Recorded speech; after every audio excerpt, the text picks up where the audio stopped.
Welcome to Southern California, where the weather is beautiful, the traffic is terrible, and the emergency hazards are surprisingly diverse. You never quite know if Tuesday is going to bring an earthquake shaking violently, a wildfire, or a localized power failure. When things go wrong at M&T Healthcare, we operate on a strict hierarchy. First, we protect human life. Second, we protect the physical property. And third, we protect the records. Everything we do serves that absolute core priority, keeping you and your clients safe. By the end of this training, you will be able to do 3 specific things. You will know how to instantly categorize an emergency, how to execute the critical 30-second immediate response, and how to carry out a step-by-step evacuation. We drill these procedures so you don't have to think about them when adrenaline is high. Building muscle memory now is what prevents dangerous improvisation when an actual crisis hits. Step 1 of any emergency is recognition. The fundamental nature of the hazard strictly dictates exactly which response protocol you need to activate. We sort these events into 4 distinct buckets. The first bucket is natural hazards. For our facilities, this primarily means earthquakes, heavy flooding, and seasonal wildfires. Next, we have human-related hazards. These are security threats, including an active shooter, a highly hostile client, or a bomb threat on the premises. The third category is technological hazards.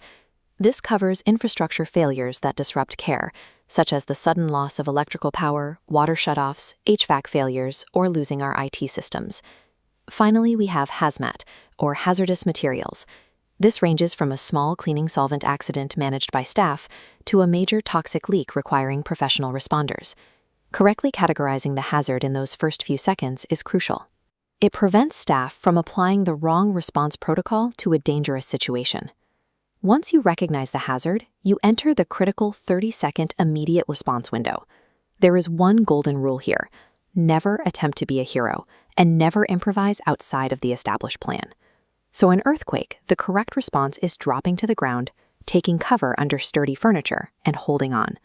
Do not run outside. Trying to flee mid-quake exposes you to falling debris, which is how most injuries occur. If the power goes out, your immediate protocol is to grab a flashlight.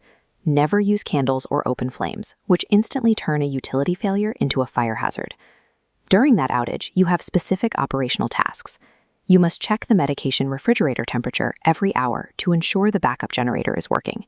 If the power is out for more than 4 hours, assume refrigerated food is spoiled and discard it. For an active shooter, follow the run, hide, fight protocol.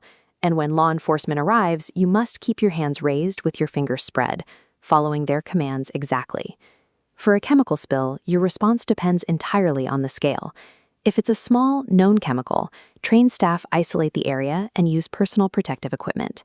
But if it's a major or unknown toxic spill, you evacuate immediately, close the doors behind you, and call 911.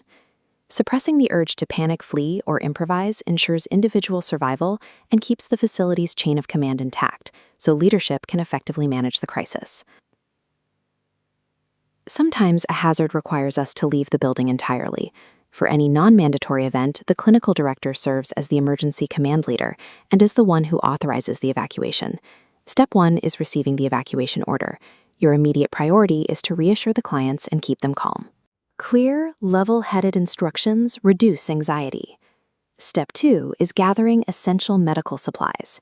The nursing team is strictly responsible for securing client medications, necessary medical equipment, and the medication administration record, or MAR.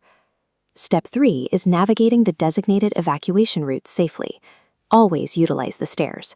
Never use the elevators during an emergency. Step 4 requires accounting for every single person. Once everyone is counted at the safe assembly point, designated staff will transport clients to the pre-arranged alternate treatment site. Step 5 is the final sweep. The clinical director and their designee check the entire facility to ensure it is clear. They are strictly the last individuals to exit the building. We practice these 5 steps every month. Treating every drill with strict adherence builds the habit of following the plan, which reduces confusion and maintains order when a real evacuation order is given. Let's recap. When an emergency strikes, accurately identify the hazard category, prioritize life safety over property, and follow the chain of command without improvising. If an evacuation is called, keep your clients calm, take the stairs, ensure the nursing team secures the medications, and gather your group at the assembly point. Take a few minutes today to physically locate the nearest exits, the flashlights, and the safety data sheet binder in your specific facility.